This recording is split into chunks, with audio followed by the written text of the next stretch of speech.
जय हिंद साथियों, आप सभी का फ्यूचर फोकस क्लासेस में स्वागत है। आज का टॉपिक बेहद जबरदस्त टॉपिक है और उस टॉपिक का नाम है जैव प्रक्रम यानी लाइफ प्रोसेस। यह एक ऐसा टॉपिक होने वाला है जो बोर्ड एग्जाम में धुआं उड़ा देगा। इस चैप्टर से बोर्ड एग्जाम में ऑब्जेक्टिव का लाइन लगेगा, सब्जेक्टिव का भी लाइन लगेगा और 5 नंबर का भी एक आना फिक्स है तो फिक्स है।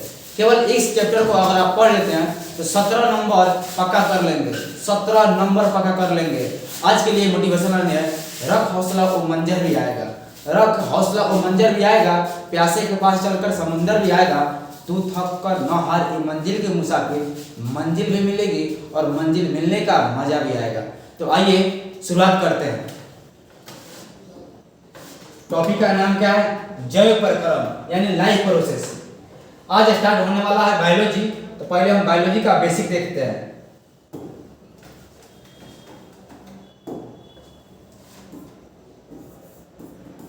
बायोलॉजी, बायोलॉजी दो शब्द से मिलकर बना है। एक होता है बायो और एक होता है लॉजी। बायो में शब्द होता है लाइफ और लॉजी में होता है स्टडी, और इन दोनों को मिलाएंगे तो बनेगा study of life. Study of life यानी जीवन के अध्ययन को बायोलॉजी कहेंगे। जीवन के अध्ययन को हम लोग बायोलॉजी यानी जीव विज्ञान कहेंगे। क्या बोलिएगा? कहिएगा जीवन के अध्ययन को जीव विज्ञान कहते हैं, या कहिएगा बायोलॉजी एक ऐसा शाखा है जिसमें हम लोग सजीवों से संबंधित सभी क्रियाओं के बारे में अध्ययन करते हैं। अच्छा, बायोलॉजी को दो पार्टों में बांटते हैं। एगो बांटते हैं बोटोनी, एगो बोटोनी है और एगो जूलॉजी है। बोटनी, इसमें हम लोग प्लांट के बारे में अध्ययन करते हैं। इसमें हम लोग प्लांट के बारे में अध्ययन करते हैं। कोई पूछेगा कि प्लांट के बारे में अध्ययन करेंगे, वह बायोलॉजी के किस पार्ट में आता है? तो याद रखिएगा वह बायोलॉजी के बोटनी हिस्सा में आता है। और जिसमें हम लोग एनिमल के बारे में अध्ययन करेंगे, जिसमें हम लोग एनिमल के बारे में अध्ययन करेंगे, जिसे हम लोग एनिमल के बारे में अध्ययन करेंगे, उसे हम लोग जूलॉजी कहेंगे। The study of plant that is called botany, the study of animal that is called zoology। इसके फादर अरस्तु हैं, इसके फादर अरस्तु हैं, जबकि प्लांट्स के फादर, बोटनी के फादर थियोफ्रेस्टस हैं। इनके फादर क्या हैं? तो याद रखिएगा थियोफ्रेस्टस। अगर आपसे कोई पूछ देगा बायोलॉजी के फादर कौन है, तो अभी आप बोलिएगा बायोलॉजी के फादर भी अरस्तु हैं, बायोलॉजी के फादर भी अरस्तु हैं। तो हम लोगों ने क्या देखा कि बायोलॉजी दो शब्द से मिलकर बना है, बायो और लॉजी से। बायो मतलब होता है लाइफ यानी जीवन या सजीव, और लॉजी में होता है स्टडी। तो सजीवों के अध्ययन को, जीवन के अध्ययन को हम लोग बायोलॉजी कहेंगे। बायोलॉजी का दो शाखा होता है, एगो बोटनी एगो जूलॉजी। बोटनी में हम लोग प्लांट के बारे में स्टडी करते हैं और जूलॉजी में हम लोग एनिमल के बारे में स्टडी करते हैं। जूलॉजी के फादर अरस्तु हैं और बायोलॉजी के फादर भी अरस्तु हैं और बोटनी के फादर थियोफ्रेस्टस हैं। यहाँ पर आपके लिए नोट्स लिखा गया है, इसलिए लिख दिया गया है ना, ताकि आप आसानी से स्क्रीनशॉट लेकर घर पर बैठ कर लिख लीजिए। अभी केवल कंसेप्ट समझना है आपको।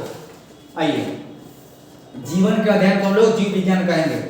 अब देखिए एगो सवाल अगर आ गया कि बायोलॉजी जो शब्द है वो किसने दिया था? तो याद रखिएगा दो वैज्ञानिक मिलकर दिया था। 1802 ईस्वी में लामार्क और ट्रेविरेनस।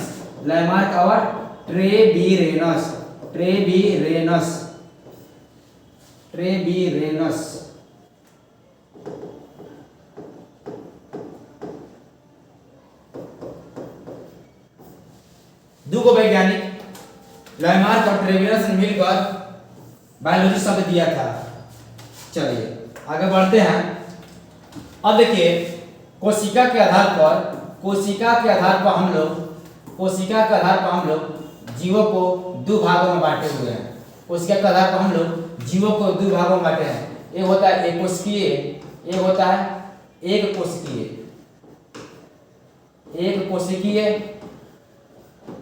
एक होता है बहुकोशिकीय, यूनिसेलुलर, मल्टीसेलुलर, बहुकोशिकीय।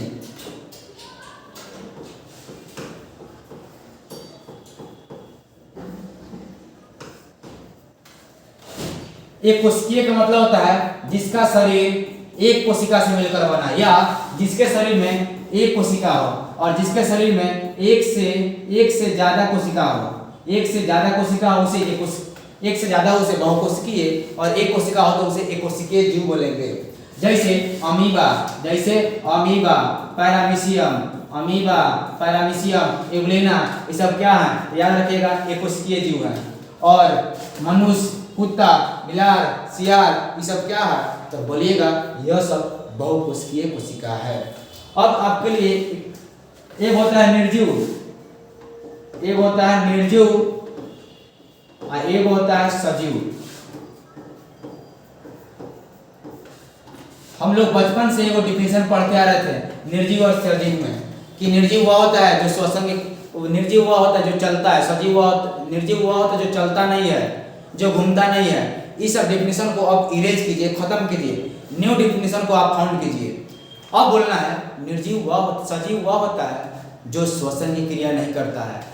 जो श्वसन की क्रिया करेगा वो सजीव होगा, यह श्वसन की क्रिया करेगा तो सजीव होगा, और यह श्वसन की क्रिया नहीं करेगा, इसमें उत्सर्जन की क्रिया होगी। सजीव में उत्सर्जन क्रिया होगी, निर्जीव में नहीं होगी। इसमें जनन की क्रिया होगी, इसमें जन्म की क्रिया नहीं होगी। और यह समय के साथ इसमें वृद्धि और ह्रास होता है, समय के साथ इसके शरीर में वृद्धि या ह्रास होता है, इसमें नहीं होता है। अगर ऐसी कंडीशन आपको मिले तो सजीव और निर्जीव को आप समझ जाइएगा। आपके लिए एक सवाल लिखिएगा, सजीव और निर्जीव में अंतर लिखे, सजीव और निर्जीव में अंतर लिखे। और देखिए में आता है निम्नलिखित में कौन सजीव है, तो मार दीजिएगा, ऑप्शन टिक कर लीजिएगा। एक और सवाल आता है निम्नलिखित में कौन एक कोशिकीय जीव है, याद रखिएगा अमीबा, पैरामीशियम, यूग्लिना, ये सब क्या है, एक कोशिकीय जीव। चलिए नेक्स्ट टॉपिक की ओर बढ़ते हैं। अब आता है आपका सिलेबस। अब आता है, हम जो उस टाइम पढ़ रहे थे वह क्या था, बेसिक था, जो उस टाइम से पढ़ रहे थे बायोलॉजी का बेसिक था। अब आता है आपका सिलेबस। पहला हम लोग शुरू कर रहे थे जैव प्रक्रम यानी लाइफ प्रोसेस। पहला क्या शुरू कर रहे थे हम लोग, लाइफ प्रोसेस यानी जैव प्रक्रम। लाइफ मीन्स तो आप अभी समझे जीवन, अब प्रोसेस मतलब होता है स्टडी। तो ये जीवन का प्रोसेस है, मतलब जीवन के बारे में क्या क्या हमें जानना होता है, और जीवन जो किस आधार पर निर्भर करता है उसके बारे में जानना होता है। तो जैव प्रक्रम, अगर आपसे कोई पूछ दिया कि जैव प्रक्रम किसे कहते हैं, तब बोलिएगा जीवों के जिस क्रिया के द्वारा जीवों का मेंटेनेंस होता है, जिस क्रिया के द्वारा जीवों का मेंटेनेंस होता है यानी अनुरक्षण होता है, जिस क्रिया के द्वारा जीवों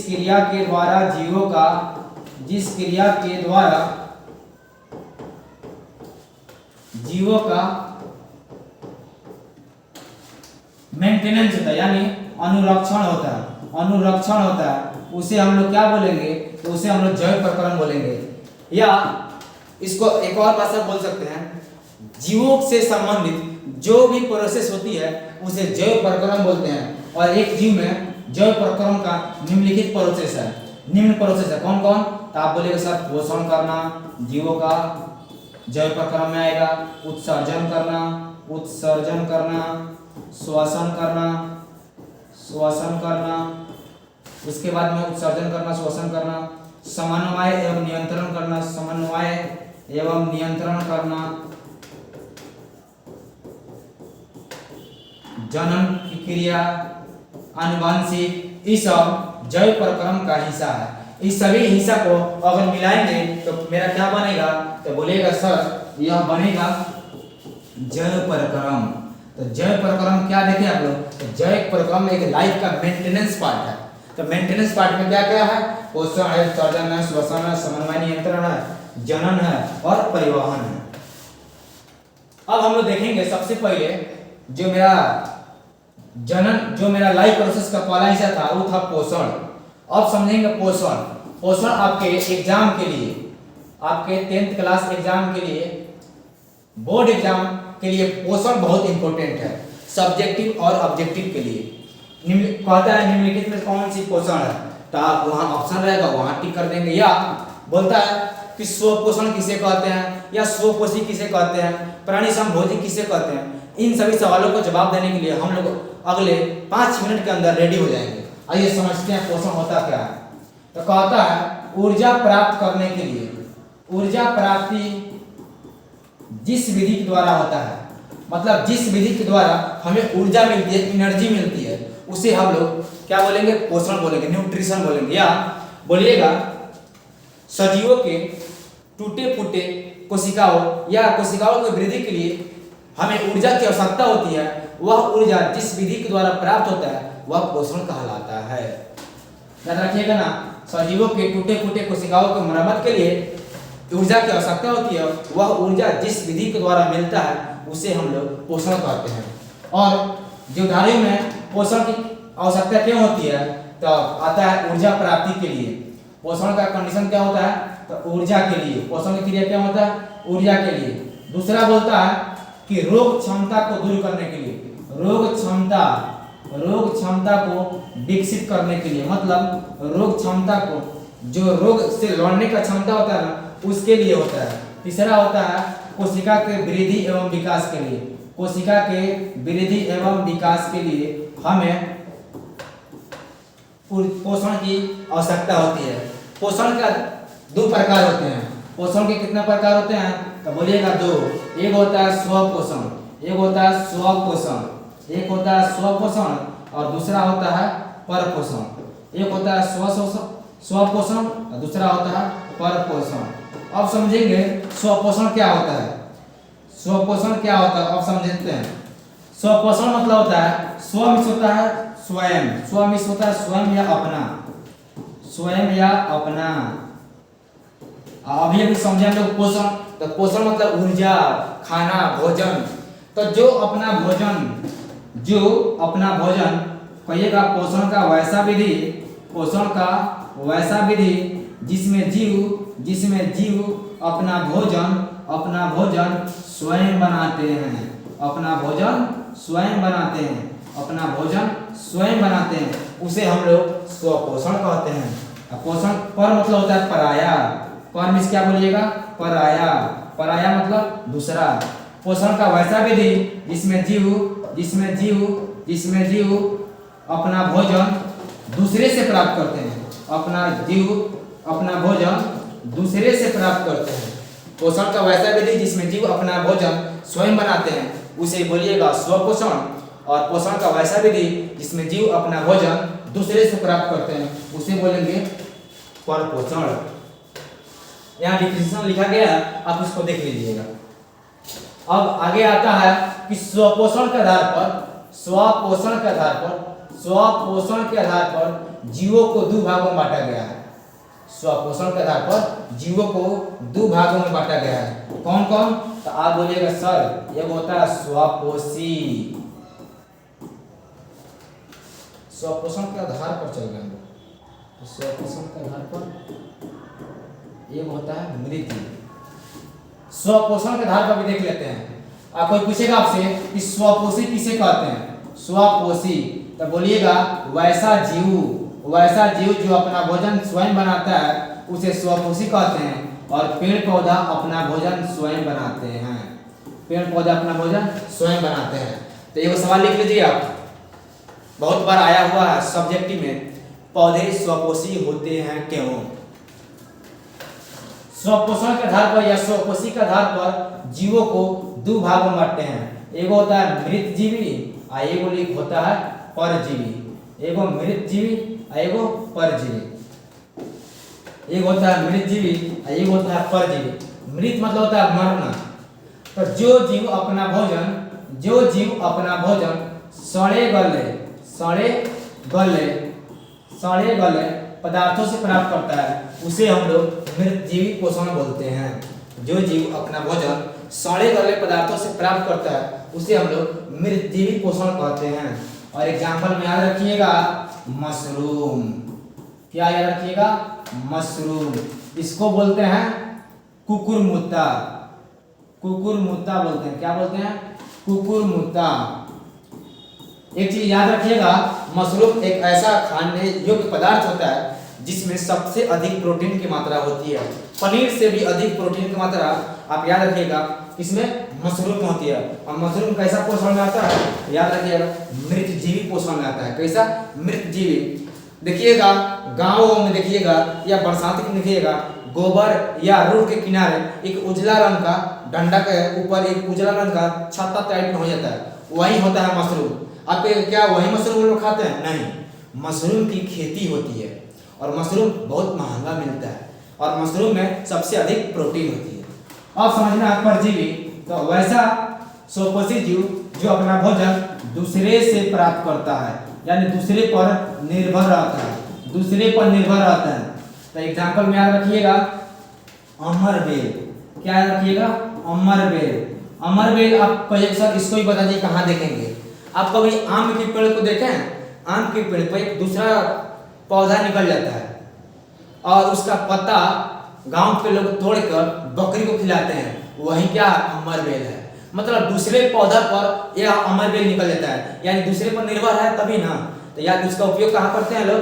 तो गांव के लोग आम के पत्ता तोड़कर उसके साथ उसको भी तोड़ अमरबेल को कहाँ क्या करते हैं? याद रखिएगा बकरी को गाय भैंस को खिलाने का काम करते हैं।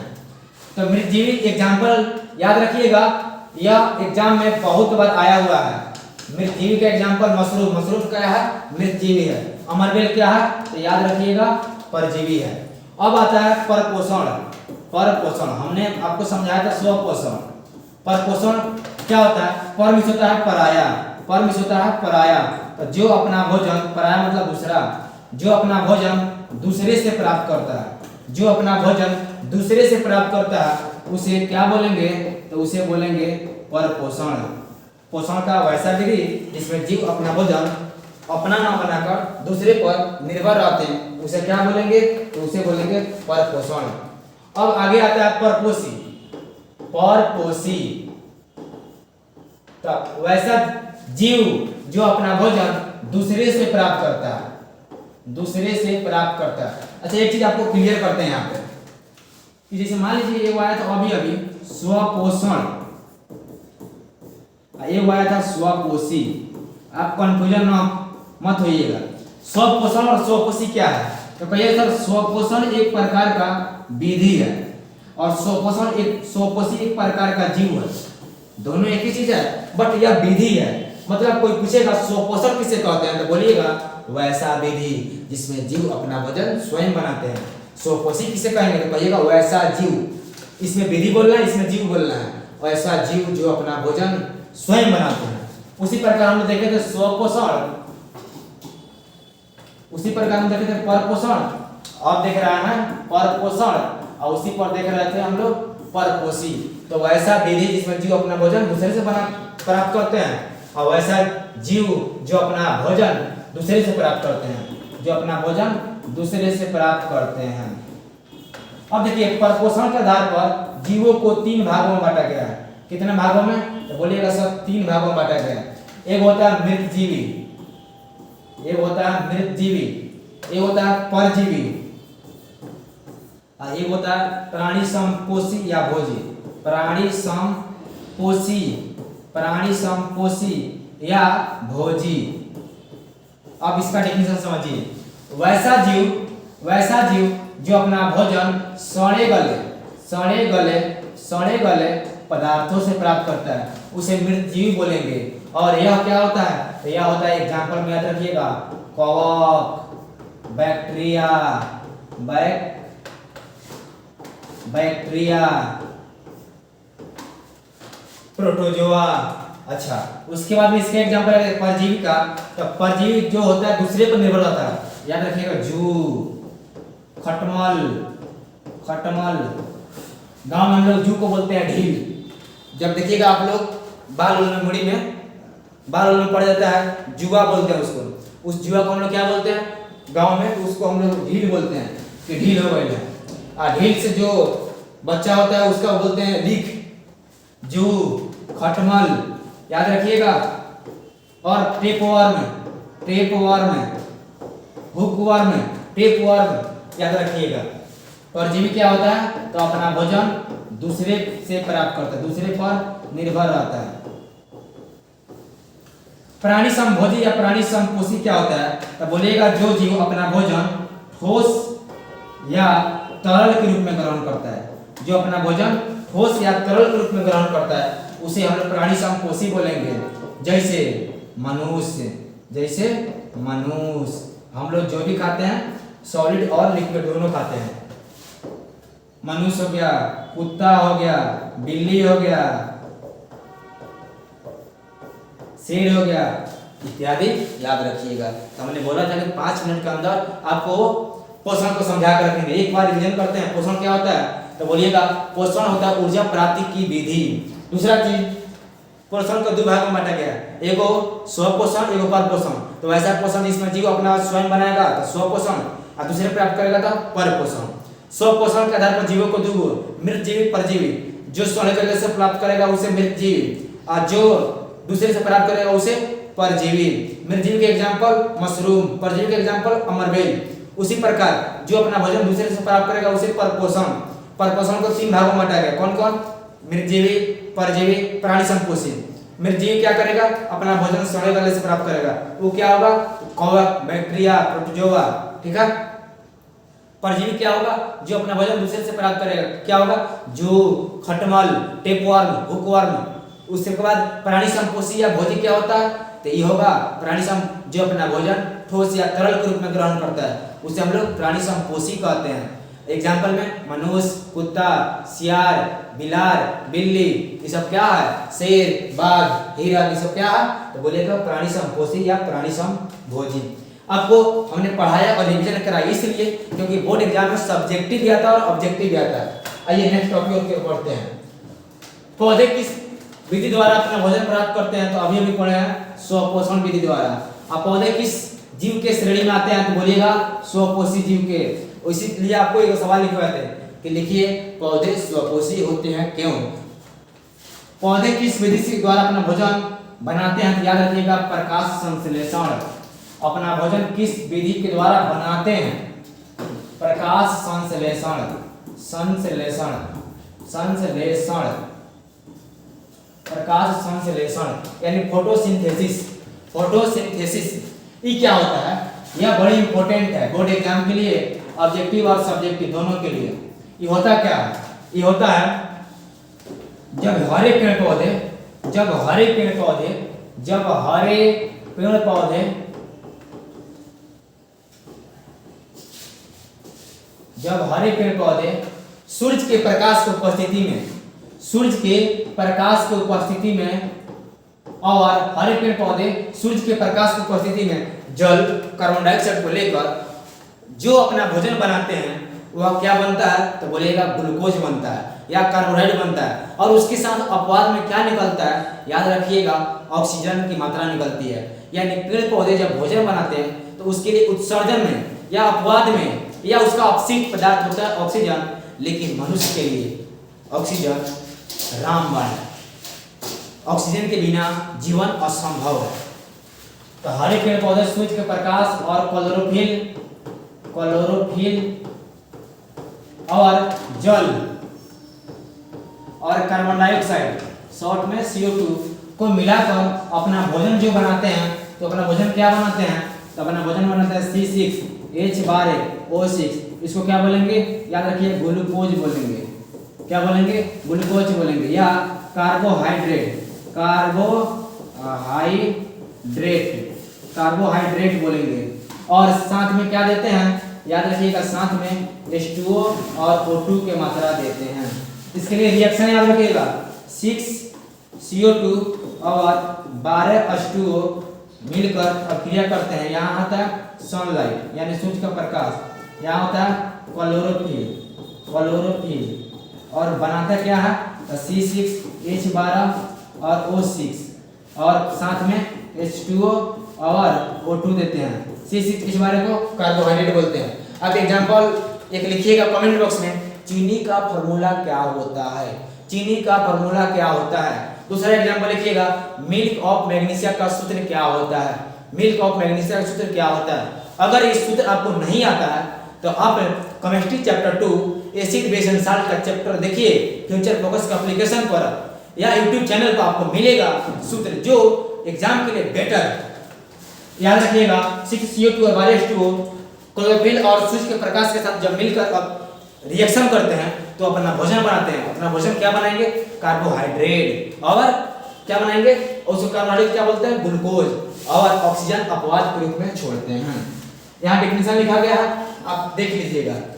एक चीज और याद रखिएगा कि प्रकाश संश्लेषण के लिए कौन से कौन आवश्यक घटक होते हैं, तो यह चारों, कौन चारों, तो जल, CO2 carbon dioxide, chlorophyll, chlorophyll, और सूर्य का प्रकाश, और सूर्य प्रकाश। प्रकाश संश्लेषण क्रिया के लिए यह चार घटक आवश्यक होते हैं। कौन कौन, जल, कार्बन डाइऑक्साइड, जल, कार्बन डाइऑक्साइड, सूर्य का प्रकाश और क्लोरोफिल। आइए नेक्स्ट की ओर चलते हैं। प्रकाश संश्लेषण के लिए हमने फॉर्मूला लिख दिया, सूत्र लिख दिया, ग्लूकोज, और चीनी का फॉर्मूला भी यहाँ लिखा हुआ है। चीनी का फॉर्मूला लिखा है, आप लिखिएगा मिल्क ऑफ मैग्नीशिया का फॉर्मूला, मिल्क ऑफ मैग्नीशिया का फॉर्मूला। आप लिखिएगा बेकिंग सोडा का फॉर्मूला, आप लिखिएगा बेकिंग सोडा का फॉर्मूला, बेकिंग सोडा। आप लिखिएगा विरंजक चूर्ण का फॉर्मूला क्या होता है, विरंजक चूर्ण का फॉर्मूला क्या होता है। चलिए नेक्स्ट की ओर चलते हैं। प्रकाश संश्लेषण के दौरान उत्पाद के रूप में क्या मिलता है, हमने पहले ही बोल दिया था, ऑक्सीजन मिलता है। अब आगे आता है पर हरित लवक। याद रखिएगा हरित लवक क्या होता है, हरित लवक, हरित लवक। याद रखिएगा हरित लवक क्या होता है, तो याद रखिएगा हरित लवक क्या होता है, यह हरे रंग का, यह हरे रंग का वर्णक होता है, यह हरे रंग का वर्णक होता है जो पत्तियों में पाया जाता है, जो पत्ती में पाया जाता है। और इस हरित लवक के अंदर इस मान लीजिए कि ये इसको बोलेंगे हरित लवक, बाहर को क्या बोलेंगे, हरित लवक बोलेंगे। तो इसके अंदर क्या होता है, याद रखिएगा क्लोरोफिल होता है, याद रखिएगा क्लोरोफिल होता है। एक चीज और याद रखिएगा क्लोरोफिल के लिए, क्लोरोफिल में मैग्नीशियम धातु पाया जाता है। ऑब्जेक्टिव में बहुत बार पूछा हुआ है, क्लोरोफिल में मैग्नीशियम धातु पाया जाता है। और क्लोरोफिल के कारण पेड़ पौधों का रंग हरा होता है, पेड़ पौधों का रंग कैसा होता है, हरा होता है। आप याद रखिएगा ऑब्जेक्टिव के लिए भी आई है कि पेड़ पौधों का रंग हरा होता है क्लोरोफिल के कारण, ऑक्सीजन के कारण, कार्बन डाइऑक्साइड के कारण और सूर्य के प्रकाश के कारण। क्या बोलिएगा, तो बोलिए क्लोरोफिल के कारण। क्लोरोफिल में कौन सा धातु पाया जाता है, तो आप बताइएगा मैग्नीशियम धातु। और एक कमेंट बॉक्स में आंसर लिखिएगा कि ब्लड में यानी खून में कौन सी धातु पाई जाती है। अब आता है लवक। क्या आता है, लवक आता है। और लवक को हम लोग, लवक किसे कहेंगे, तो लवक किसे कहेंगे आपके एग्जाम में नहीं आता, फिर ही बताए थे। यह पत्तियों में पाया जाने वाला एक प्रकार का कोशिकांग है, केवल पत्ती में यानी केवल पेड़ पौधों में पाया जाता है। ठीक है, यह केवल पेड़ पौधों में पाया जाने वाला, पेड़ पौधों में पाया जाने वाला एक प्रकार का कोशिकांग है, जो 3 प्रकार के होते हैं। कौन कौन, याद रखिएगा वर्णी लवक। क्या होगा, वर्णी लवक। एक हो गया अवर्णी लवक, अवर्णी लवक, अवर्णी लवक। और तीसरा होता है हरित लवक। तो हरित लवक समझाने की जरूरत नहीं है क्योंकि अभी तो बताए थे हरित लवक। समझते हैं वर्णी लवक। वर्ण मीन्स होता है रंग, वर्ण मीन्स होता है रंग। और अवर्ण मतलब जिसमें रंग नहीं हो, जिसमें रंग नहीं हो। वर्णी लवक बोलिएगा यह पेड़ पौधों का रंगीन भाग है, यह पेड़ पौधों का रंगीन भाग है जो नीले पीले रंग का होता है, जो नीले पीले रंग का होता है। और यह कहाँ पाया जाता है, तो याद रखिएगा यह पेड़ पौधों के फल के छिलकों में पाया जाता है, फल के छिलकों में पाया जाता है। और फल का बाहरी जो रंग होता है वर्णी लवक के कारण होता है। अवर्णी मतलब होता है रंगहीन, इसमें रंग नहीं होता है, यह रंगहीन होता है। और यह कहाँ पाया जाता है? तो याद रखिएगा यह जड़, यह पाया जाता है जड़, पेड़ पौधों के जड़ छाल में पाया जाता है। हरित लवण तो समझिएगा, यह हरे रंग का वर्णक होता है जिसके अंदर क्लोरोफिल मौजूद होता है। नेक्स्ट वात रंध्र, नेक्स्ट आता है वो रंध्र, यहीं पर समझ लीजिए रंध्र, रंध्र या इसको बोलते हैं एस्टोमाटा, इसको क्या बोलते हैं? एस्टोमाटा। तो रंध्र क्या होता है? तो कहिएगा पत्तियों के बाहरी भाग में, पत्तियों के बाहरी भाग में एक विशेष प्रकार का छिद्र पाया जाता है जिसे रंध्र या स्टोमाटा कहते हैं। रंध्र का काम क्या होता है? तो रंध्र का काम होता है ऑक्सीजन और CO2 का परिवहन करना, मतलब बाहरी वातावरण से CO2 को ग्रहण करना और आंतरिक से अंदर से O2 को बाहर निकालना होता है। यहाँ पे लिखा है वात रंध्र का मुख, इसको क्या बोलेंगे? रंध्र बोलिए, वात रंध्र बोलिए, वात रंध्र बोलिए या स्टोमाटा बोलिए, तीनों बात क्या है? वही सेम है। इसका कार्य क्या है? तो बाहरी वायुमंडल से CO2 का ग्रहण करना और ऑक्सीजन को बाहर निकालना होता है। ठीक है, रंध्र का मुख्य कार्य क्या होता है? श्वसन की क्रिया में सहायता करना। रंध्र का मुंह कब खुलता है और कब बंद होता है? ऑब्जेक्टिव में एक बार आया था कि रंध्र का मुंह कब खुलता है? जब कोशिकाएं जल अवशोषित करेगी तो रंध्र का इस तो खुल जाता है, तो उस समय रंध्र का मुंह खुल जाएगा, मतलब जब अंदर जल जाएगा वह खुलेगा तो उस समय रंध्र का मुंह खुल जाएगा, और जब जल बाहर निकल जाएगा तो वह सिकुड़ जाएगा, तो उस समय उसका मुंह बंद हो जाएगा। अब आता है, यह एक आपके एग्जाम के लिए नहीं है, फिर भी आप लिखना चाहते हैं तो लिख लीजिएगा।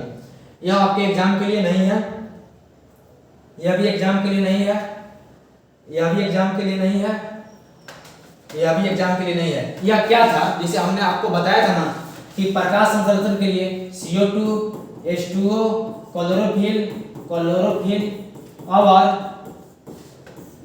क्लोरोफिल और सनलाइट यानी सूर्य का प्रकाश आवश्यक होता है। वहीं चारों कंडीशन था कि बताइए कि या एक प्रयोग द्वारा बताइए कि सूर्य का प्रकाश हमें आवश्यकता है। तो अभी हम लोग टॉपिक खत्म किए थे, क्या? पेड़ पौधों में पोषण पढ़े थे। अब पढ़ते हैं जंतुओं में पोषण। और जंतुओं में पोषण आपके एग्जाम के लिए और किसी भी एग्जाम के लिए, केवल बोर्ड एग्जाम नहीं, 10th 12th नहीं, किसी भी एग्जाम के लिए यह एक ऐसा टॉपिक है जो हर एग्जाम में सवाल पूछना ही है। आपके एग्जाम के लिए और बेटर है ऑब्जेक्टिव, यानी 1 नंबर, 2 नंबर और 5 नंबर। आइए पढ़ते हैं जंतुओं में पोषण। जंतुओं में पोषण, जंतुओं में पोषण यानी न्यूट्रिशन इन एनिमल्स। अब देखिए सबसे पहले हेडिंग आता है अमीबा। सबसे पहले आपका जंतुओं में पोषण के लिए आता है हेडिंग अमीबा। सबसे पहले क्या आता है? तो अमीबा आता है।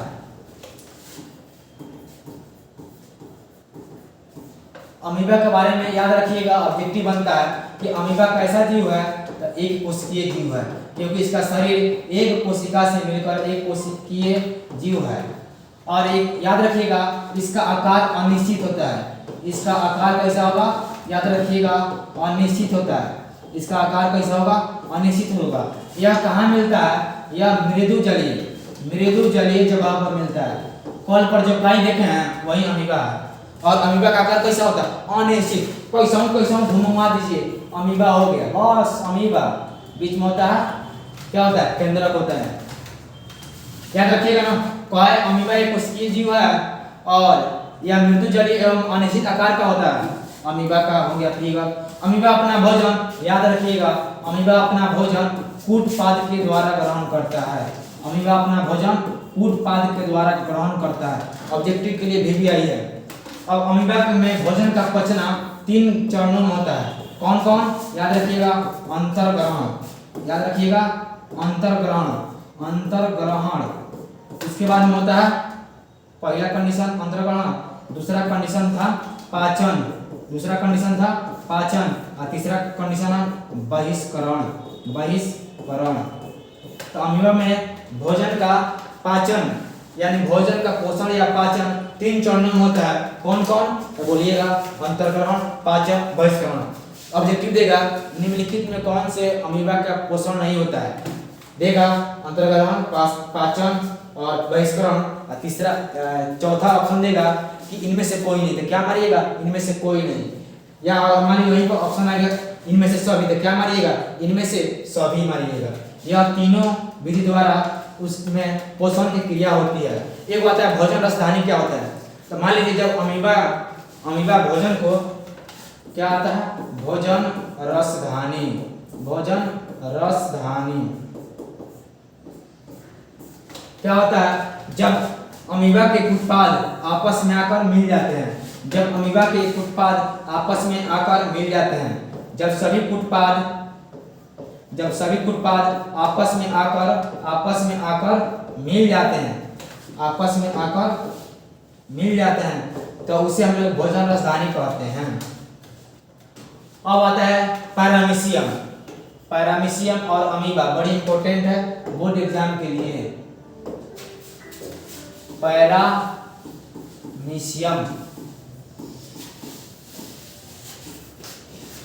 पैरामीशियम बोलिएगा, पैरामीशियम भी एक कोशिकीय जीव होता है। पैरामीशियम भी एक कोशिकीय जीव होता है। पैरामीशियम भी एक कोशिकीय जीव होता है, लेकिन अमीबा का आकार अनिश्चित होता है। यहाँ पर पैरामीशियम का आकार निश्चित होता है, इसका आकार निश्चित होता है और कैसा होता है, याद रखिएगा, पैर के समान होता है, पैर या चप्पल के समान होता है, पैर या चप्पल के समान होता है, पैर या चप्पल के आकार के समान होता है। देखिए यही आपका क्या है, पैरामीशियम है। पैरामीशियम के बाहर जो बाल जैसे संरचना पाई जाती है, इसे क्या बोलेंगे, सिलिया बोलते हैं। सिलिया का कार्य क्या है, तो भोजन को बाहर से ढकेल कर अंदर लाना। सिलिया का काम क्या है, भोजन को, जैसे मान लीजिए यहाँ भोजन है तो सिलिया आएगी, इसको खींचकर अंदर लेके जाएगी। तो सिलिया का कार्य क्या है, लिखा होगा, सिलिया का मुख्य कार्य भोजन के टुकड़ों को ढकेल कर मुख के पास लाना होता है। ठीक है। अब आता है मनुष्य में पाचन तंत्र। मनुष्य में आता है पाचन तंत्र। मनुष्य में आता है पाचन तंत्र। मनुष्य में आता है पाचन तंत्र। मनुष्य में पाचन तंत्र, डाइजेस्टिव सिस्टम इन ह्यूमन, यह बेहद इंपॉर्टेंट टॉपिक है। मनुष्य में पाचन तंत्र को समझने के लिए हमें समझना होगा आहार नाल। क्या समझना होगा, तब बोलिए सर, आहार नाल समझना होगा। आहार नाल, एलिमेंट्री कैनाल इसका इंग्लिश होता है, एलिमेंट्री कैनाल। आप बताइएगा हमें, आहार नाल दो चीज से मिलकर बना होता है। एक होता है आहार, एक होता है आहार और एक होता है नाल, एक होता है नाल। आहार मीन्स क्या होता है, तो बोलिएगा सर भोजन होता है। आहार मीन्स भोजन, और नाल मीन्स होता है नली या रास्ता। तब इन दोनों को मिलाएंगे तो क्या बनेगा, आहार नाल। तो बोलिएगा भोजन के रास्ते को, भोजन के नली को, मतलब जिस नली के द्वारा भोजन का आवागमन होता है, भोजन का अंतर्ग्रहण होता है, भोजन का जाना होता है, उसे आहार नाल बोलेंगे। और बताइएगा आहार नाल मुख गुहा से लेकर, आहार नाल मुख गुहा से लेकर मल द्वार तक फैला होता है। आहार नाल कहां से कहां तक, मुख गुहा से लेकर मल द्वार तक फैला होता है। दूसरा चीज, आहार नाल का लंबाई, आहार नाल का लंबाई याद रखिएगा 8 से 10 मीटर। आहार नाल का लंबाई याद रखिएगा 8 से 10 मीटर, बहुत बार पूछा गया है। और फीट में देगा तो 30 से 32 फीट होता है। आहार नाल कहां से कहां तक फैला होता है, मुख गुहा से लेकर मल द्वार तक फैला होता है। जैसे मुख गुहा ग्रसनी, मुख गुहा ग्रसनी, ग्रासनली, ग्रासनली, ग्रासनली, आमाशय, छोटी आंत और बड़ी आंत। मुख गुहा कहां से कहां तक फैला, मुख गुहा नहीं, आहार नाल कहां से कहां तक फैला होता है, तो बोलिएगा मुख गुहा से लेकर मल द्वार तक। और कौन अंग काम करते हैं, मुख गुहा, ग्रसनी, ग्रासनली, आमाशय, छोटी आंत और बड़ी आंत। मुख गुहा की लंबाई 8 से 10 मीटर, याद रखिएगा। अब आगे आता है, जैसे अभी एरिस्टोटल समझाया आपको, आहार नाल दूगो से एगो आहार एगो नाल। तो आप चाहते हैं इसको लिखने के लिए तो घर में बैठ कर आराम से लिख लीजिएगा। देखिए हमने बताया आहार नाल का क्या क्या बताया था, तो इसका बताया था मुख गुहा ग्रसनी ग्रसनी आमाशय छोटी आंत बड़ी आंत। याद रखिएगा ना, इसका लंबाई 8 से 10 मीटर 30 से 32 फीट होता है। ठीक है, चलिए अब आगे आता है मुख गुहा। सबसे पहले समझेंगे मुख गुहा। आप बताइए आहार नाल शुरू कहां से होता है, तो बोलिएगा मुख गुहा से मल द्वार। तो बोलिएगा आहार नाल के पहले भाग को, आहार नाल के पहले भाग को क्या बोलेंगे, मुख गुहा बोलेंगे। या आहार नाल का वह हिस्सा जहां से भोजन का शुरुआत होता है उसे हम लोग आहार नाल बोलेंगे। या आहार नाल का वह हिस्सा जिसमें यहाँ लिखा है आहार नाल का यह पहला भाग होता है जो ऊपरी तथा निचली जबड़ा से घिरा होता है। मुख गुहा मतलब हमारा मुंह क्या होता है, तो आहार नाल का पहला भाग होता है और ऊपरी जबड़ा और निचली जबड़ा से घिरा होता है यानी बंद होता है, जिससे ऊपरी जबड़ा और निचली जबड़ा के बीच में क्या है, दांत है। ठीक है, घिरा होता है जिसे बंद करने के लिए एक मांस होती है, मांसल ओठ होती है। ये मुख गुहा है। मुख गुहा को बंद करने के लिए ओठ जैसी संरचना है और उसके अंदर क्या है, तो दांत होते हैं। मुख गुहा के अंतर्गत कौन कौन से कार्य करते हैं, याद रखिएगा। मुख गुहा के अंतर्गत कौन कौन से अंग आते हैं, याद रखिएगा। जीभ, दांत और ओठ भी बोल देते हैं। ओठ अच्छा शब्द नहीं है, इसको बोलते हैं ओष्ठ। अगर सही लिखिएगा तो ओष्ठ होते हैं। ठीक है, चलते हैं नेक्स्ट टॉपिक की ओर। अब आता है मुख गुहा का पहला हिस्सा क्या था, जीभ था। तो जीभ के बारे में थोड़ा सा स्टडी करते हैं। जीभ को इंग्लिश में बोलते हैं टंग। जीभ को इंग्लिश में बोलते हैं टंग। जीभ क्या होता है, तो जीभ के ऊपर छोटे छोटे, जीभ के ऊपरी भाग पर या बाहरी भाग पर छोटे छोटे अंकुर पाए जाते हैं।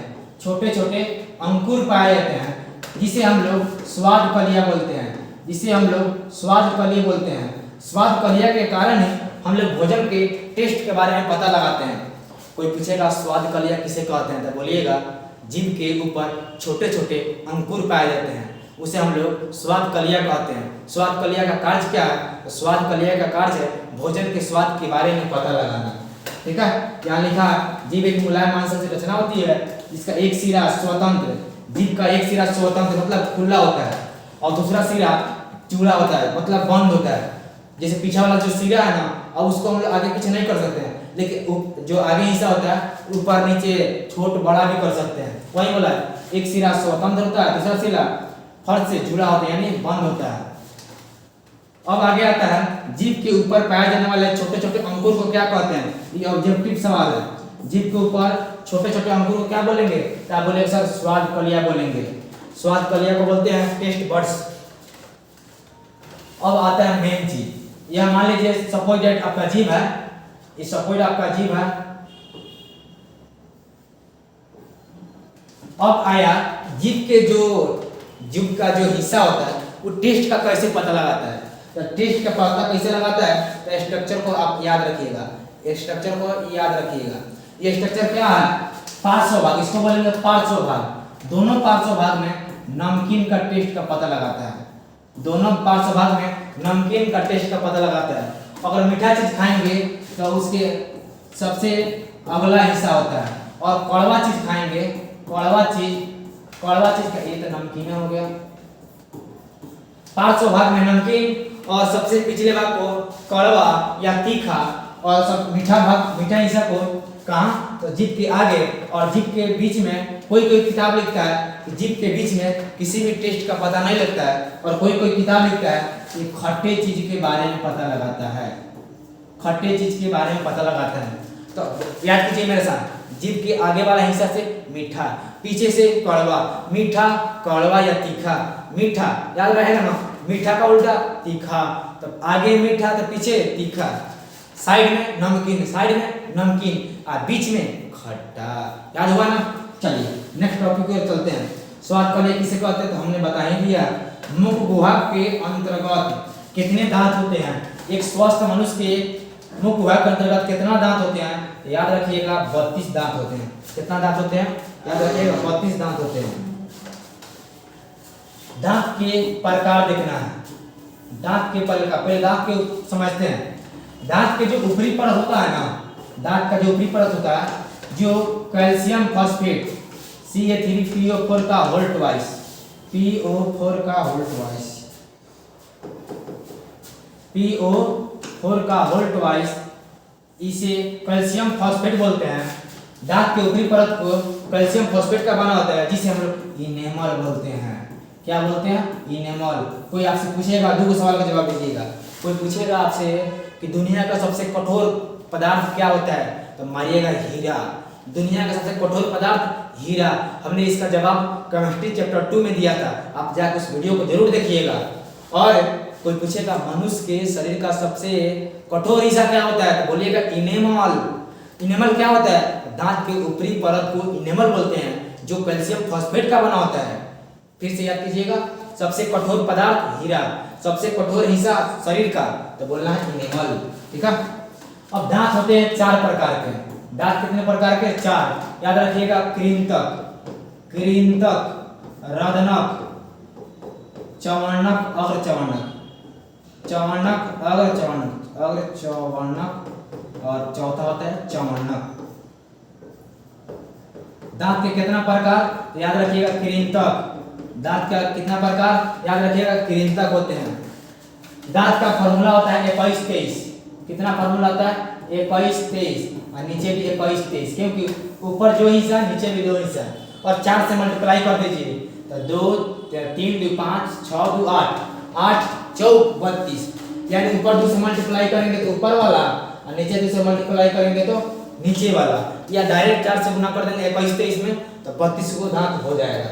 दांत के कितना प्रकार? तो बोलिएगा सर 4 प्रकार। कौन कौन? कृंतक, रदनक, अग्रचवर्णक, चवर्णक। कृंतक का काम होता है काटने का, जो काटने का काम करता है उसे क्या बोलेंगे? कृंतक। काटने या कुतरने का काम करता है। आगे होता है काटने का काम करता है। रदनक, रदनक फाड़ने या चीरने, फाड़ने या चीरने का काम करता है। तब मांसाहारी जानवरों में जो रदनक होता है ना, बड़ा होता है। अब शेर का दांत देखिएगा, शेर का दांत 2 नीचे और 2 ऊपर, बड़ा होता है। क्यों? फाड़ने और चीरने के लिए। आज समझ में आया कि शेर का 2 दांत बड़ा क्यों है। क्यों है? चीरने और फाड़ने के लिए। मांसाहारी जंतुओं के दांत कैसे होते हैं? तो दांत जो रदनक है वो बड़ा होता है। क्यों? मांस को चीरने और फाड़ने के लिए। कृंतक का काम काटने का रहता है, और रदनक का काम फाड़ने या चीरने का काम होता है। तो टोटल अगर बोलेंगे तो कितना होगा? 2 2 4, 4 दूनी 8। अच्छा, इसका संख्या तो बोलिएगा सर 2 दूनी 4, तो आपको बोलेंगे 2 नीचे 2 ऊपर, फाड़ने वाला होता है 4 वो। अग्रचवर्णक क्या होता है? तो अग्रचवर्णक काम करता है पीसने का। अग्रचवर्णक काम करता है पीसने का काम करता है। पीसने या चीपने का काम करता है। पीसने या चीपने का काम करता है।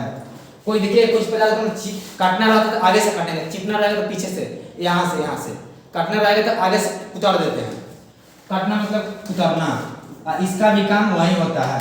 इसकी संख्या की बात कीजिएगा 4, इसका संख्या 8, इसका 4, और इसका होता है 4 4 16,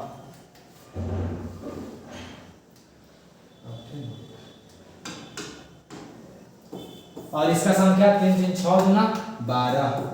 तो टोटल दांत कितना हुआ? तो 12 8 20, 8 28 4 32। टोटल दांत कितना हम देख लिए? तो बोलिएगा सर 32 देख लिए। 12 8 20, 20 8 28 4 32। याद रहेगा ना? जी सर, ये बहुत इंपॉर्टेंट है दांत। चवर्णक की बता दिया, अब चवर्णक भी हो गया, और इसकी संख्या कितना होती है? 12 बता दिया गया। अब याद रखिएगा दंत अस्थि क्षय किसे कहते हैं? एक बार सवाल आ गया था, दांतों का खराब हो जाना दंत अस्थि क्षय कहलाता है। दंत मतलब दांत, अस्थि क्षय मतलब, क्षय मतलब होता है खराब। दांतों का खराब हो जाना दंत अस्थि क्षय कहलाता है। और कैल्शियम फॉस्फेट का इनेमल बना होता है। हाँ, एक चीज याद रखिएगा, कहानी दांत की थोड़ा सा एक और कहानी है। एक मनुष्य के पूरे जीवन काल में, और एक स्वस्थ मनुष्य के शरीर में, तो पूरे जीवन काल में कितना दांत होता है? तो याद रखिएगा 32 गो और 20 गो। स्वस्थ मनुष्य में कितना दांत होता है? स्वस्थ मनुष्य के दांत कितना होता है? 32 गो। लेकिन 20 को जो दांत होता है ना, उसे हम लोग दूधा का दांत बोलते हैं। दूधा, 20 को दूधा का दांत होता है। दूधा का दांत मतलब होता है एक ऐसा दांत होता है जो बचपन में आता है और निकलता है और टूटता है, निकलता है और टूटता है, और कुछ समय के बाद स्थिर हो जाता है, तो उसकी संख्या 20 होती है। दूधा का दांत मतलब जो टूटना निकलना, एक समय के बाद रुक जाना। जो रुक गया वो दूधा का दांत नहीं है। तो एक मनुष्य के पूरे जीवन काल में कितना दांत? 32 दांत। कैसे? 32 दांत स्वस्थ और 20 गो आपका दूधा वाला। तो टोटल निकाले तो क्या आया? तो टोटल आया 52। तो मनुष्य के जीवन काल में 52 गो। और सबसे कठोर बात इनेमल होता है, बताइए। चलिए नेक्स्ट की ओर बढ़ते हैं। अब आया सबसे इंपॉर्टेंट चीज, लार ग्रंथि। यह ऑब्जेक्टिव का सबसे बेटर लाइन है, सब्जेक्टिव के लिए तो खासकर हाई में आता है लार ग्रंथि। अब देखिए मनुष्य के अभी हम बात कर रहे हैं मुख्य गुहा के पास। अभी हम जो बात कर रहे हैं मुख्य गुहा को लेकर बात कर रहे हैं। मुख्य गुहा में हम लोग पढ़ने वाले हैं लार ग्रंथि। तो याद रखिएगा, यहाँ है ना गर्दन के पास, इधर 3 गो, इधर 3 गो, इधर 3 गो, इधर 3 गो। मनुष्य की मुख गुहा यानी इधर जो गला है उसके नीचे 3 जोड़ी लाल ग्रंथि होती है। 3 जोड़ी मतलब 6 गो। उसका नाम क्या है? याद रखिएगा, 3 जोड़ी होती है। क्या नाम है? याद रखिएगा, पैरोटिड। पैरोटिड, सबमैंडिबुलर, सबमैंडिबुलर, और तीसरा है सबलिंगुअल। सबलिंगुअल कितने जोड़ी लाल ग्रंथि होती है? 3। कौन कौन? Parotid, submandibular, sublingual. Parotid, submandibular, sublingual. एक चीज याद रखिएगा नोट में, जो सांप होता है, सांप देखिए काटता है यहाँ से, सांप का मुंह है यहाँ ना, यहाँ से काट देता है, बोलते हैं विष लग गया। तो पैरोटिड ग्रंथि जो लार का काम कर रहा है ना, विष का काम करता है। एक चीज याद रखिएगा, सांप अगर काट दिया तो बोलते हैं विष फैल गया। इसका मतलब है जो उससे लार निकल रहा है ना, पैरोटिड ग्रंथि विष बनाता है।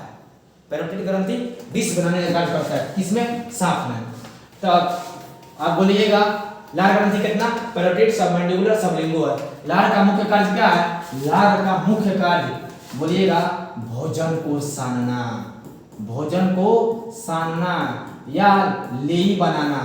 अच्छा आप लोग देखिए होइएगा, आजकल जो जींस खरीद रहे हैं या पैंट खरीद रहे हैं, नीचे उसका मुंह बड़ा टाइट होता है, प्लास्टिक लगा घसका लेते हैं ना, घसक जाता है। वैसे ही जब हम भोजन करते हैं ना तो बड़े रूखड़ होता है। उसको मुलायम करने के लिए और अंदर निगलने के लिए लार का स्राव होता है, जो भोजन को ले या सान देता है, और सान कर नीचे आराम से घटक से चल जाता है। चलिए अब आइए, एक चीज याद रखिएगा, एक मनुष्य का स्वस्थ मनुष्य प्रतिदिन कितना लीटर लार निकालता है? याद रखिएगा 1.5 लीटर। कितना लीटर? 1.5 लीटर। 1.5 लीटर लार का स्रावन करता है स्वस्थ। लार में क्या पाया जाता है? यह बड़ी इंपॉर्टेंट है। तो लार में पाया जाता है लाइसोजाइम, ग्लूकोज, डाइस्टेज, टाइलिन। इसमें कुछ याद रखिए ना रखिए, लाइसोजाइम भी याद रखिएगा। लाइसोजाइम क्या होता है? लाइसोजाइम यह भोजन में उपस्थित कीटाणुओं को मारने का कार्य करता है। भोजन में उपस्थित कीटाणुओं को मारने का कार्य करता है। भोजन में उपस्थित कीटाणुओं को मारने का काम करता है। और एक और याद रखिएगा, कौन सा? डाइस्टेज। यह जो भोजन में मंड होता है ना, मंड या स्टार्च उसको पचाने का काम करता है। तो लार जो होता है ना, भोजन को पचाने का काम करता है। या भोजन में जो स्टार्च है, मंड, उसको पचा लेता है। एक चीज सबसे बेहद इंपॉर्टेंट लाइन हमें लोग को पता नहीं। देखिएगा, हम लोग आटा लाते हैं ना तो उसको चालते हैं और चाल कर निकालते हैं चोकर। याद रखिएगा, चोकर जब गाय भैंस खाती है तो मोटी हो जाती है, और वहीं व्यक्ति जब रोटी खाता है दुबला आ जाता है, पतला आ जाता है। यानी सबसे अधिक अगर मंड स्टार्च की मात्रा अगर है तो आटा में नहीं, चोकर में है। चोकर को खिलाते हैं गाय भैंस को, गाय भैंस तगड़ा, आदमी पतला। अगर आप चाहिएगा रोटी के साथ चोकर को, यानी जो आटा में चोकर है उसको ना निकाले, खाएं, उसका जो इम्पोर्टेंस है पहले से ज्यादा होगा और लाभदायक होगा। आइए बढ़ते हैं। 2 चीज याद रखिएगा, लाइसोजाइम का कार्य भोजन के कीटाणुओं को मारना होता है, और डाइस्टेज मंड और स्टार्च को पचा लेता है। आलू में मंड स्टार्च पाया जाता है।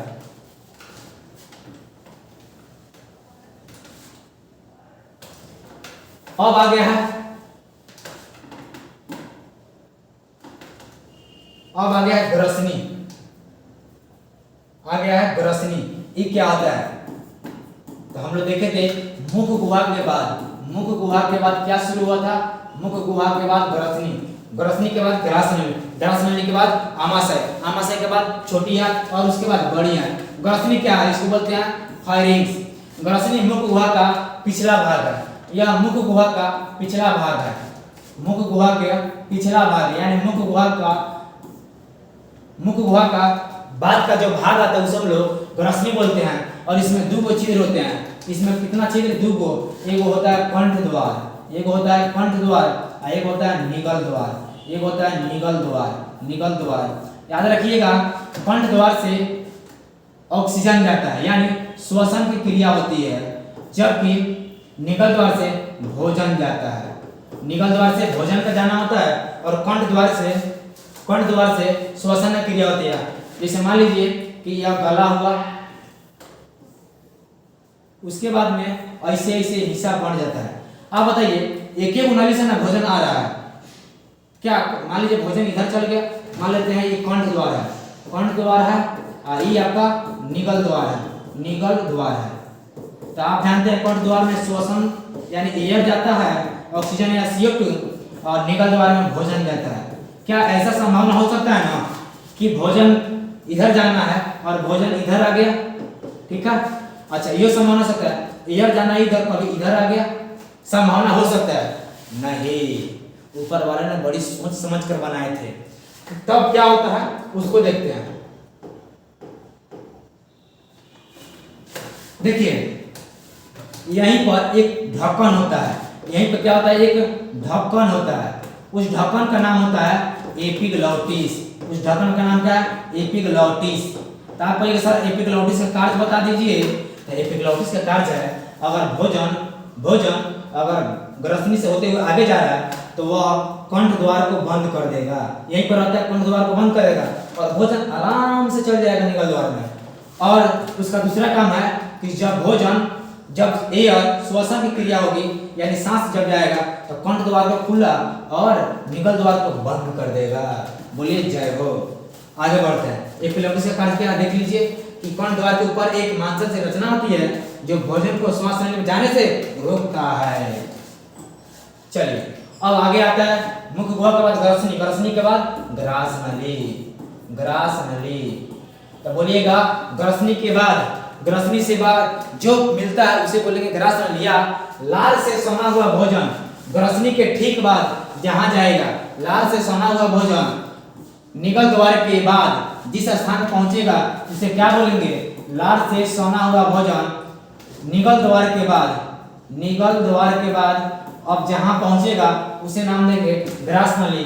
और एक चीज बड़ी इंपॉर्टेंट है, ग्रास नली के द्वार में कर्माकुंचन होता है, कर्माकुंचन होता है। कर्माकुंचन मतलब क्या होता है? जब भोजन आता है ना डायरेक्ट ऐसे नहीं आ जाता है, तब भोजन आता है ऐसे, मतलब फैलाव एवं सिकुड़ा होता है, फैलाव एवं सिकुड़ा होता है। फैलाव एवं सिकुड़ा उसको बोलते हैं कर्माकुंचन। देखिए यहाँ पे लिखा हुआ कर्माकुंचन क्या है? ग्रास नली के दीवार में होने वाले शिथिलन मतलब फैलाव और संकुचन मतलब सिकुड़ा, फैलाव एवं सिकुड़ा होता है, इसे हम लोग कर्माकुंचन बोलते हैं। अब आगे आता है आमाशय। आमाशय को हम लोग सामान्य भाषा में पेट बोलते हैं। आमाशय को क्या बोलेंगे? आमाशय को पेट बोलेंगे और इंग्लिश में हम लोग स्टोमक कहते हैं, स्टोमक कह देते हैं। इसको क्या कहते हैं? स्टोमक कहते हैं, CH स्टोमक बोलते हैं। ये आमाशय क्या होता है? तो आमाशय ग्रास नली के बाद अब भोजन जहां पहुंचा, ग्रास नली के बाद भोजन जहां पहुंचा उसी को बोलेंगे आमाशय बोलेंगे। अब आता है आमाशय के 3 भाग होते हैं। आमाशय के कितना भाग? याद रखिएगा 3 भाग। आमाशय के 3 भाग ऑब्जेक्टिव में आता है, खूब आता है। आमाशय के कितना भाग? 3 को। कौन कौन? याद रखिएगा कार्डियक, दूसरा है फुंडिक और तीसरा है पाइलोरिक। आमाशय के कितना भाग? 3 को। Cardiac, fundic, pyloric, cardiac, fundic, pyloric, cardiac, fundic, pyloric.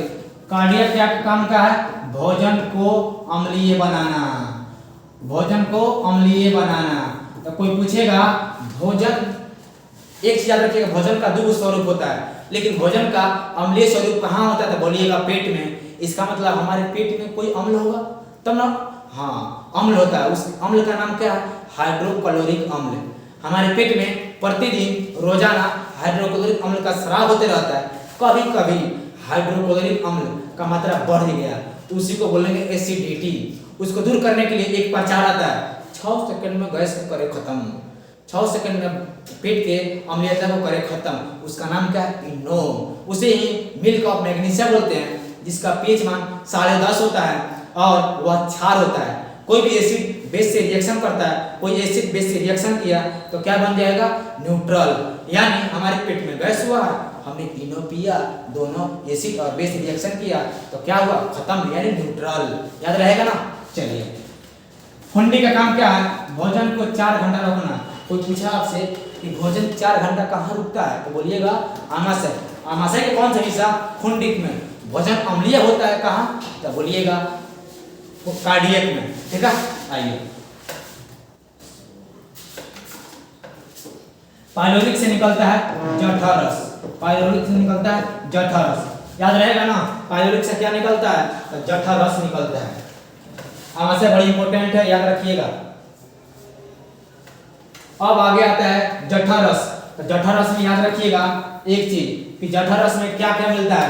तो यहाँ मिलता है म्यूकस, अम्लजन और जाइमोजिन। क्या क्या मिलता है? तो बोलिएगा म्यूकस मिलता है। जठरस में क्या मिलता है? म्यूकस और अम्लजन,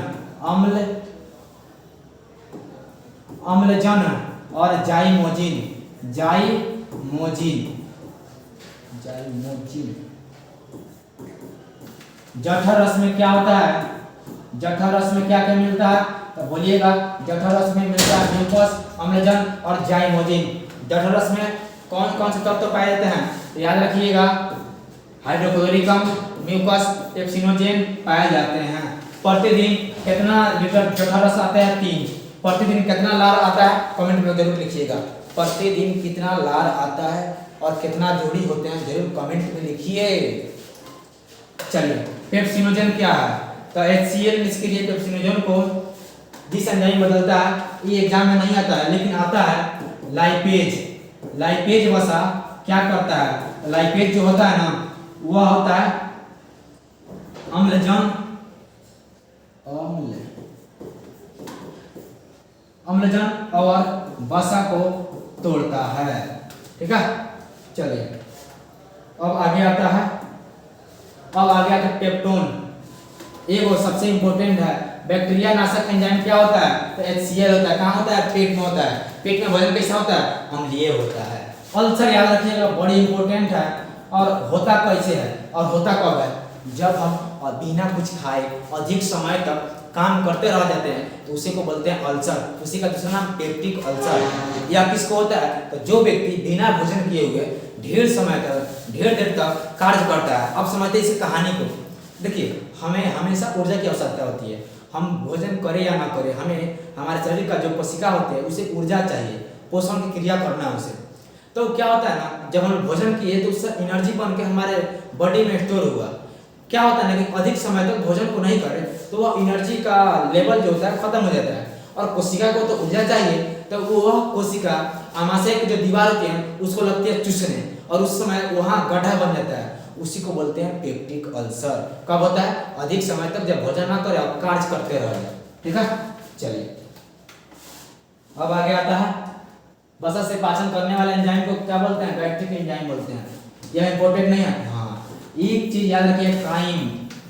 काइम एक और आएगा आगे, चाइल। ये क्या होता है? आमाशय से जब भोजन का स्वरूप गाढ़े लेई से बन जाता है, ये याद रखिएगा। आमाशय के बाद जब भोजन गाढ़े लेई के समान बन जाता है, गाढ़े लेई के समान बन जाता है, गाढ़े लेई के समान बन जाता है, उसे काइम बोलते हैं। एक और आता है चाइल, एक और आता है चाइल। तो जब छोटी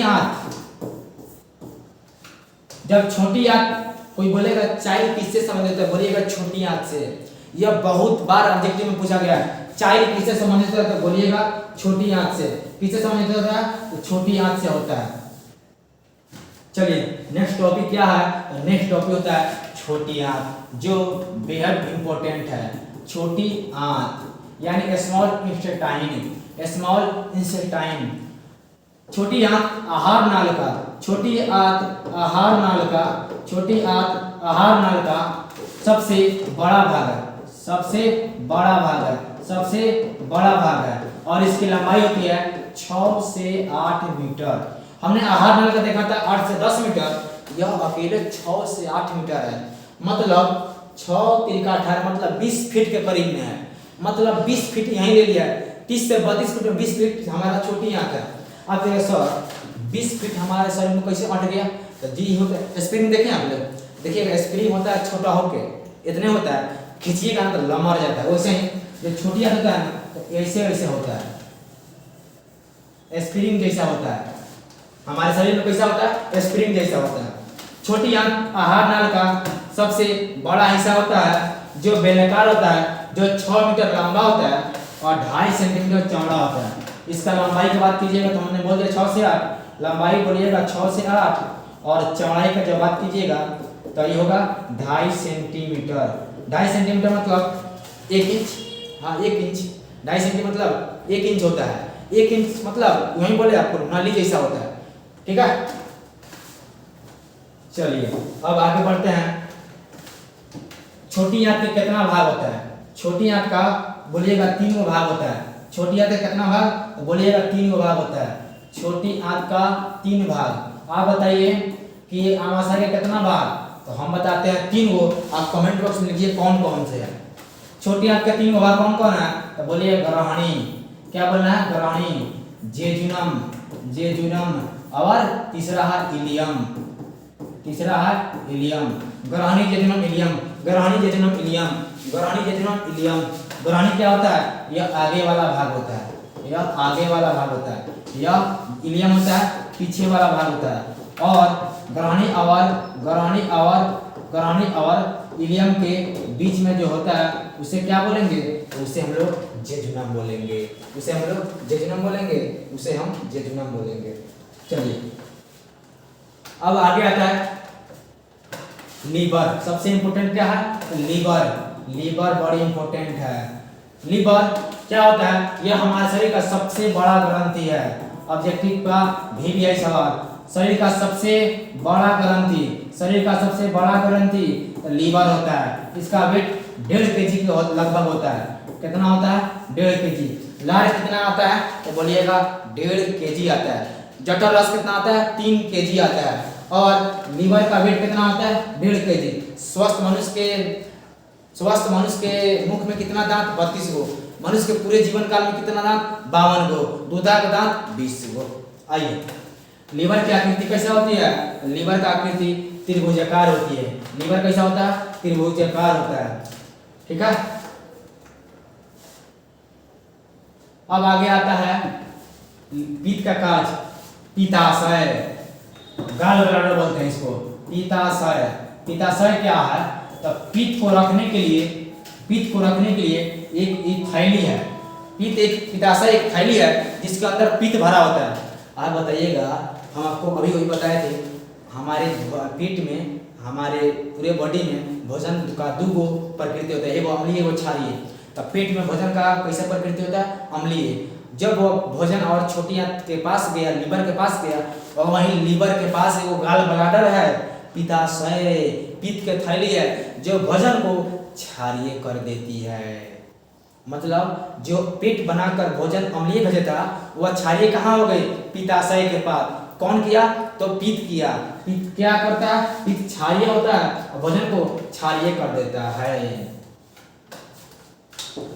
अब आगे आता है आपका, हाँ अब आता है अग्नाशयी वाहिनी। अग्नाशय, अग्नाशय के बारे में कुछ याद रखिए ना रखिए, एक चीज याद रखिएगा, अग्नाशय, अग्नाशय, अग्नाशय, अग्नाशय ऐसे भी लिख सकते हैं।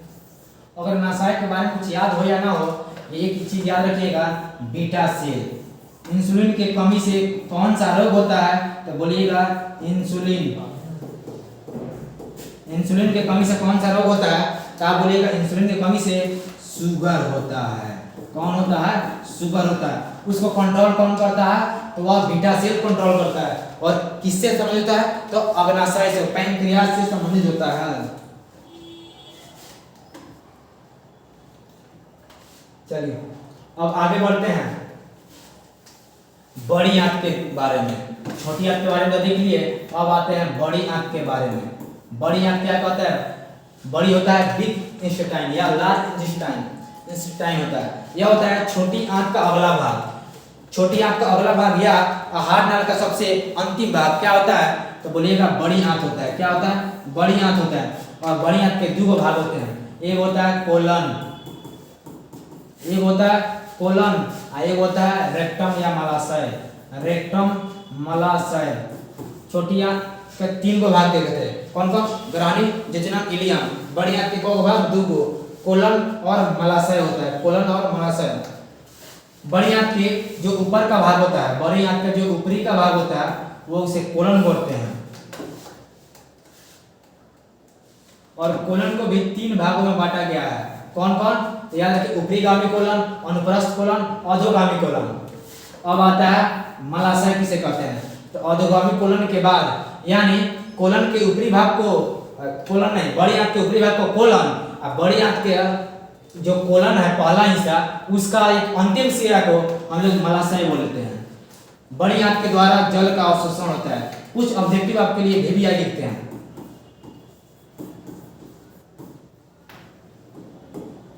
भोजन का पाचन, भोजन का पाचन होता है। तो याद रखिएगा छोटी आंत। क्या याद रखना है? छोटी आंत। और कुछ देर छोटी आंत के कौन सा हिस्सा? इलियम की बिलाई द्वारा, इलियम के बिलाई द्वारा।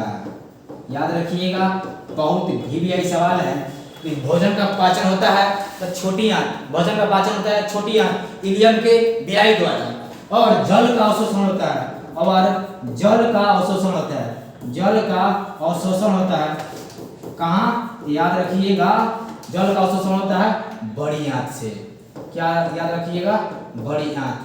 भोजन का छोटी आंत, जल का बड़ी आंत। बहुत इंपॉर्टेंट है। एक चीज होता है अपेंडिक्स, अपेंडिक्स